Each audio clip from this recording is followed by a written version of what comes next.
नमस्ते मित्रों, चुनावी रुझान आ चुके हैं। अब आज से ईवीएम मशीन पूर्णतः सती सावित्री साबित हो गई क्योंकि जिस प्रकार ईवीएम मशीन को लेकर के नाना प्रकार के आरोप, नाना प्रकार के आक्षेप लगाए जा रहे थे, आज से ईवीएम अग्नि परीक्षा में पास हो गई। क्योंकि बहुत सारे लोग कह रहे थे ईवीएम से हमारा भरोसा ही उठ गया है, ईवीएम को हम सही नहीं मानते हैं। हालाँकि अब चुनावी रुझान आने के बाद सभी को ईवीएम पर भरोसा हो गया है। अब कोई नहीं मानता है कि ईवीएम में गड़बड़ी हुई थी या ईवीएम में गड़बड़ी की जा सकती है। अब ईवीएम दूध की धुली हो गई, अब ईवीएम बेवफ़ा नहीं रह गई, अब ईवीएम सती सावित्री घोषित हो गई। अब चुनावी परिणाम आते ही अब कुर्सी को लेकर लड़ाई तेज हो गई है। आप उधर देखिए कि एनडीए गठबंधन 292 सीट जीत करके मेजॉरिटी में है और सरकार बनाने के दावा कर रही है कि तीसरी बार हम सरकार बनाने जा रहे हैं। वहीं आप देखिए कि टीम इंडिया 234 सीट जीत करके वह भी सरकार बनाने के दावे ठोंक रही है। अब ये सरकार किसकी बनेगी, किसकी नहीं बनेगी, ये तो आने वाला समय बताएगा। लेकिन आज हम अपनी इस वीडियो में बीजेपी के हार को कारणों का चिंतन करेंगे कि बीजेपी क्यों हारी, क्योंकि जिस प्रकार उन्होंने नारा दिया था अपने चुनावी कैंपेन में, अब की बार 400 पार, तो इस पर हम चिंतन करेंगे कि यह कारण क्या-क्या रहे, वो कौन-कौन से फैक्टर रहे जिसके कारण बीजेपी 400 पार नहीं कर पाई या यूँ कहें कि बीजेपी पूर्ण बहुमत में नहीं आ पाई। और साथ ही साथ यह चर्चा करेंगे कि कौन सरकार बनाएगा, कौन सत्ता की मलाई खाएगा और कौन चटनी चाट करके ही 5 साल बिताएगा, ये तो आने वाला समय बताएगा। लेकिन कुछ चर्चा आप देखिए, कुछ रिज़ल्ट यानी जो परिणाम आए हैं, आप देखिए कि बीजेपी 240 सीटें ही जीत पाने में सफल रही। कांग्रेस 99 सीट इस बार पिछली बार की अपेक्षा उसका काफ़ी अच्छा परिणाम रहा है। सपा 37 सीटें जीती, टीएमसी 29 सीट जीती है, टीडीपी 28 सीट जीती है जो कि एनडीए गठबंधन का हिस्सा है। इस हिसाब से देखें, अगर एनडीए का देखें तो एनडीए का जो ओवरऑल है 292 सीटें जीत करके ये मेजॉरिटी में है, सरकार बनाने का दावेदारी पेश कर रहे हैं। Team India, Congress, Sapa, TMC और भी बहुत सारी पार्टियों को मिला दें तो यह टोटल 234 सीट जीत करके यह भी जोड़-तोड़ की राजनीति करके सरकार बनाने की दावेदारी पेश कर रहे हैं। आप देखिए कि 2019 के चुनाव में जो आप आंकड़े को देखें तो बीजेपी को 330 सीटें मिली थी, जिसमें जो बीजेपी को जो मत मिले थे वो 37.36% से मिले थे। और 2024 के लोकसभा के जो सीटें इन्हें मिली वो 240 सीटें मिली, जिसमें इनका वोटिंग परसेंटेज रहा 36.56%। यानी इनके पिछले चुनाव की अपेक्षा 0.8% की गिरावट देखने को मिली, जिसके कारण इन्हें 240 सीटें मिली। अब कांग्रेस के देखें 2019 में कांग्रेस को 19.49% की दर से इन्हें वो इनका वोटिंग परसेंटेज रहा, जिसके कारण इन्हें 52 सीटें मिली।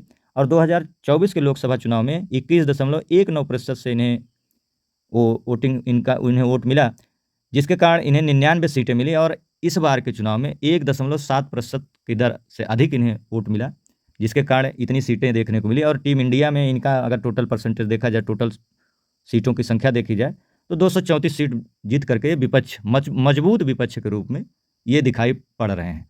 अब ये सरकार बना पाएंगे कि नहीं बना पाएंगे, ये तो आने वाला समय बताएगा। आगे हम अपने इस वीडियो में भी चर्चा करेंगे।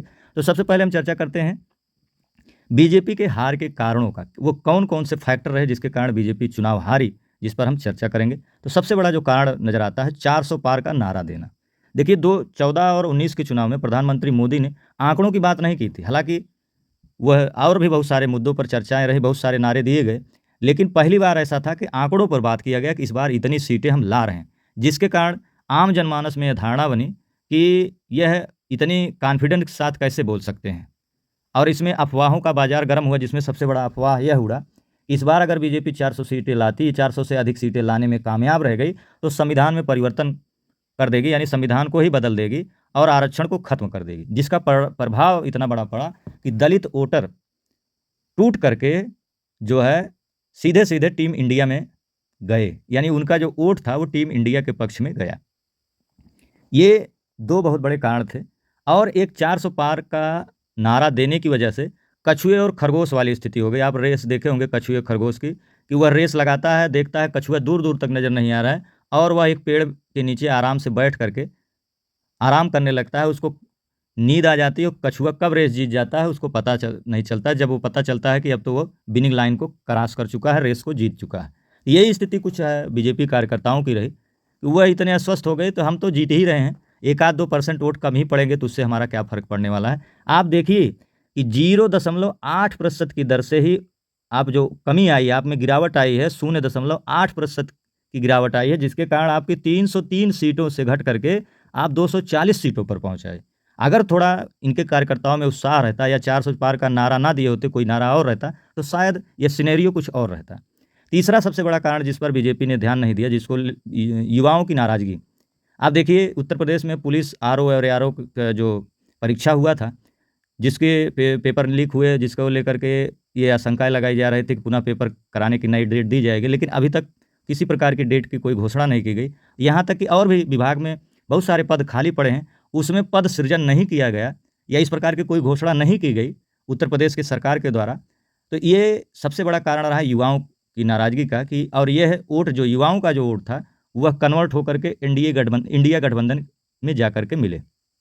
एक बहुत बड़ा कारण रहा कि इस बार टीम इंडिया का जो रिजल्ट बहुत अच्छा आया है, युवाओं की नाराज़गी, क्योंकि देखिए युवा जब सक्रिय होते हैं तो वो सबसे ज़्यादा ऊर्जावान होते हैं, वही सबको पकड़-पकड़ के वोट करवाते हैं, जिसके कारण वोटिंग परसेंटेज बढ़ता है। आप 2014 का चुनाव देख लीजिए, 2019 का चुनाव देख लीजिए, जिसमें युवाओं की बहुत अच्छी भागीदारी थी। चौथा जो बहुत बड़ा कारण था, मायावती का चुनाव से बाहर हो जाना।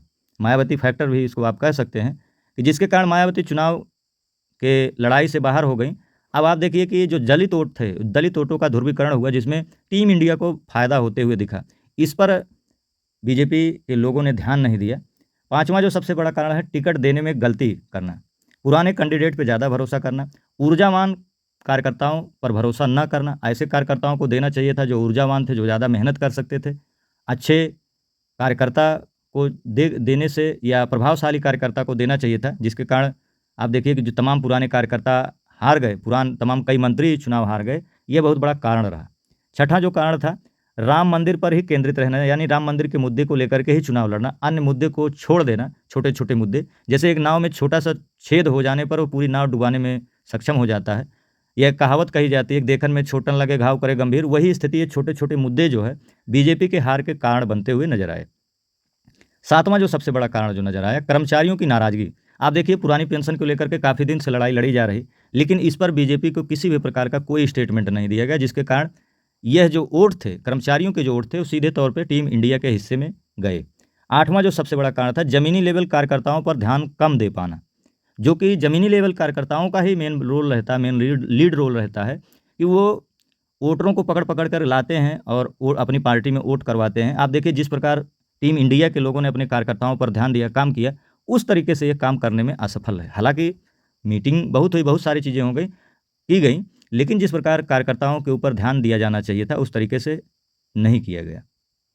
नौवां जो सबसे बड़ा कारण रहा, राजपूत वोटरों की नाराज़गी। आप देखिए राजा भैया को लेकर के जिस प्रकार बयानबाजी हुई, वहाँ प्रतापगढ़ में जो तनी-तना का माहौल रहा, गोंडा में तनी-तना के माहौल रहे और राजस्थान में जो एक माहौल बना राजपूतों के विरुद्ध, और जो कि ये देखिए टीम इंडिया के द्वारा ये अफ़वाह उड़ाया गया कि इस बार योगी को हटाए जाने की तैयारी चल रही है। ये सब पर सफाई नहीं दी गई बीजेपी के लोगों के द्वारा। इस पर थोड़ा-सा ध्यान देना चाहिए था, जिसके कारण बहुत सारी सीटें बहुत कम वोट के अंतरों से 5-6 हज़ार, 4 हज़ार के वोटों के अंतर से हारे हैं, तो शायद वो सीटें इनको मिल सकती थी।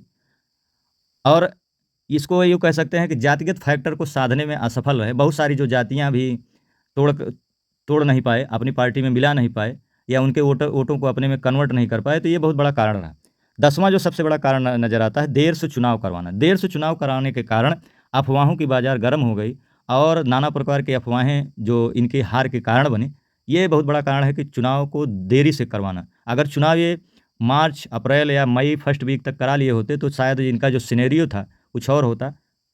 ये कुछ कारण थे बीजेपी के हारने के। हालाँकि मैं कोई चुनावी विशेषज्ञ नहीं हूँ, लेकिन मेरे विचार से ये कारण बने थे।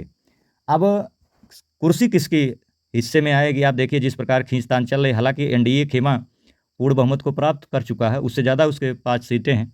अब देखिए सीटें तो 272 ही चाहिए, लेकिन एनडीए जो खेमा है, वो 292 सीटें जीत करके सरकार बनाने की दावेदारी पेश कर रहा है। लेकिन रोचक बात यह है कि 234 जीत करके टीम इंडिया सबसे ज़्यादा दावेदारी पेश कर रही है कि हम ही सरकार बना रहे हैं। तो ये विचार करने वाली बात है कि आप देखिए अगर मुख्य रूप से जैसे टीम एनडीए के गठबंधन के जो मुख्य रूप से हैं टीडीपी और जेडीयू। टीडीपी 28 सीट जीती हुई है और जेडीयू 12 सीट जीती हुई। यदि जो आशंकाएं लगाई जा रही हैं कि नीतीश कुमार जो है 12 सीट लेकर के टीम इंडिया के हिस्से में जा सकते हैं, तो अगर वो जाते भी हैं तब भी इनके सीटों पर पूर्ण बहुमत में ही रहेंगे। यदि टीडीपी अगर वो जाती है अकेले, तो तब भी बीजेपी जो है यानी टीम इंडिया पूर्ण रूप से जो है बहुमत में रहेगी, यानी सरकार बनाने की दावेदारी में रहेगी। लेकिन अगर ये दोनों लोग जाते हुए टीम इंडिया में दिखते हैं तो हो सकता है कि टीम इंडिया सरकार बनाने में सफल हो जाए। हालांकि यह बड़ा ही टेढ़ी खीर है कि सरकार बना ले जाना, लेकिन राजनीति में कुछ भी संभव है।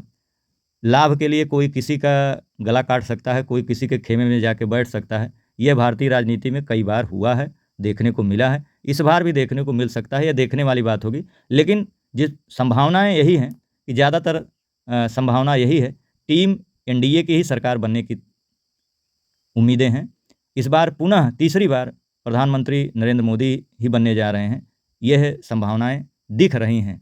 अब क्या होगा क्या नहीं होगा ये तो आने वाला समय बताएगा, लेकिन मेरे दृष्टिकोण से टीम एनडीए की सरकार बन रही है। यह जानकारी आप लोगों को कैसी लगी? यदि अच्छी लगी ज़्यादा से ज़्यादा लोगों तक शेयर करें, सब्सक्राइब करें, कमेंट में अपने विचार जरूर दें। जय हिंद, जय भारत।